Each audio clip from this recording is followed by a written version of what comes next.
You ever look at Arabic script and just see this beautiful but kind of silent puzzle? Well, today, we're going to give you the secret keys to unlock all of its sounds. Seriously, by the end of this short explainer, you'll be reading your very first Arabic words. Okay, so here's our game plan. We're gonna start with how letters even make sounds, then we'll learn the 3 main vowel sounds, get the hang of 2 super important symbols for rhythm, and then, bam, we'll put it all together and start reading.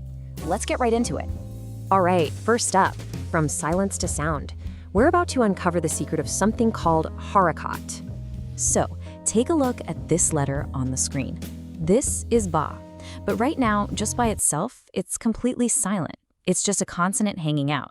So the big question is, how do we give it a voice? How do we make it say ba or bi or boo? Well, the answer is these little guys called harakat. Now, that word literally means movements, and that's the perfect way to think about it. They make the silent letters move with sound. Getting these down is the real difference between just guessing at a word and reading it out loud with confidence. They're basically the engine for pronunciation in Arabic. So let's jump in with our first and, honestly, most common vowel. It's called the Fatha, and I like to call it the open sound. Diagonal dash that you'll always see placed above a letter. It makes a short, sharp ah sound, exactly like the ah in the word cat. Now the key to getting it right is to really open your mouth wide. Come on, try it with me. Ah. Okay, let's try it out on some letters. The letter ba with a fatha becomes ba. Ta with a fatha is ta, and jim with a fatha is ja. Go ahead, say them out loud. Ba, ta, ja. See? Pretty straightforward, right? Now, for a fun challenge, we've got 2 special letters that come from way back in the throat. First up is ha. Now, this is not your typical English H. To say this one, I want you to imagine you're fogging up a mirror on a cold day. It's this deep, breathy push of air from your throat. Ha. Got it? Okay, next is kha. This one is a raspy sound, like you're gently clearing your throat. It's got a little bit of a gargle to it. Kha. Listen to that difference again. The breathy ha versus the raspy kha. Awesome. Let's move on to our next 2 vowels. And for these, we're going to connect them to 2 totally different mouth shapes, the smile and the circle. Okay, next up is the kasra.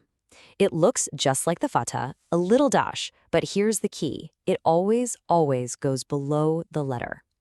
This one makes a short, like in sit or pin.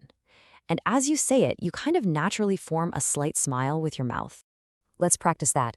Ba with a kasra is bi. Ta is ti. Jim is ji. Now let's try our breathy ha with a kasra. Now listen closely. This is not a long he sound. It's a really short, sharp, breathy sigh right from the throat. It sounds like this. He, he. Let's do that one more time. He, he. And our third vowel is the Damma. And what's so cool about this one is that the symbol itself gives you a huge clue. See that little loop? It looks like a little tiny circle, right? Well, that's to remind you to make your lips into a circle. It makes a short oo sound, like in put or book. You've got to round your lips to get it right. Let's give it a whirl. Ba with a Damma is bu. Ta is tu. And our breathy ha is hu. Okay, now for that raspy ka. You have to mix that throat-clearing sound with the rounded oo lips. It's a really unique sound, like this. Hu. You really have to feel that one in your throat. Give it a try. Hu. This is absolutely crucial, probably the #1 mistake beginners make. All 3 of these vowels, fatha, kasra, damma, are short. Think of them as one single fast beat. It's ba, not ba. It's bi, not bi. The second you stretch that sound, you're actually changing the letter and the whole meaning of the word. So keep it quick, keep it sharp. All right, you've totally got the vowels down. Now we're going to learn 2 symbols that aren't vowels at all. Instead, they control the entire rhythm and punch of the language. Let's talk about the Sukun and the Shaddah. First up is the Sukun. It's this tiny circle you see above a letter, and I want you to think of it as a stop sign. It literally means silence. It just cancels out any vowel on that letter and tells you to pronounce the consonant's raw sound and then just stop, dead in your tracks. Now, you can't really start a word with a stop, so to practice it, we use a little helper. We put an aleph with a fatha in front, which just makes an ah sound. So you take ah plus a ba with a sukun on it, and you get ab. Hear that sharp stop? Let's try it with our breathy ha. Ah plus ha with a sukun gives us ah. Feel that breath just cut off deep in your throat? That's the sukun doing its job. And next, we have the Shaddah. It looks like a tiny little W and it means strength. If the Sukun is a stop sign, think of the Shaddah as a speed bump. It's a signal that you need to slow down, press on the letter, and hold it for a moment to double its sound. So here's the secret to the Shaddah. It's actually two sounds in one. The first part is like a hidden Sukun, a stop, and the second part has a vowel, that's the go. So for a ba with a Shaddah, you first stop on the ba sound, ub, and then you immediately release it with the vowel, ba. You put it together fast and you get abba. It's a press and a release. Okay, this is it. This is the moment it all clicks. You've got the three vowels, you've got the stop, and you've got the double. It is time to combine all these new skills and read our very first Arabic words.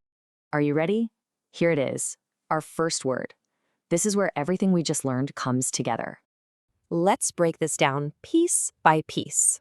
We start with our deep, breathy ha, and it has a fatha on top, so that sound is ha. Easy enough. Next is the letter jim, and look, it has a shaddah and a fatha. Remember what that means? We press and hold the G sound, and then we release it with that a vowel, ja. Okay, now let's put it all together. Hajja. Fantastic. You just read the word for he performed Hajj. You did it. And to show you how this all works, we can now correctly pronounce the name of the very first vowel we learned, Fatha. So it starts with fa and ta, but then right in the middle, you see that breathy ha with a sukun on it. That's our sharp, breathy stop. So it's not fa-ta, it's fat, stop with a puff ger, ha, fat. Okay, let's do a super quick recap of the most important stuff. Remember, ha is that breathy, fogging glass sound. Ha is that raspy, throat-clearing sound. A sukun is a sharp stop. A shaddah is a press and hold. And the golden rule, always keep those vowels short and quick. You know, with just these few symbols, you've genuinely unlocked the ability to sound out dozens, maybe even hundreds, of Arabic words. You've taken that first huge step from just seeing a puzzle to actually hearing a language. So my question to you is, what will you try to read next? Keep practicing these sounds, and for more lessons to keep going on your journey, make sure to subscribe, like this explainer, and share it with anyone else who wants to learn.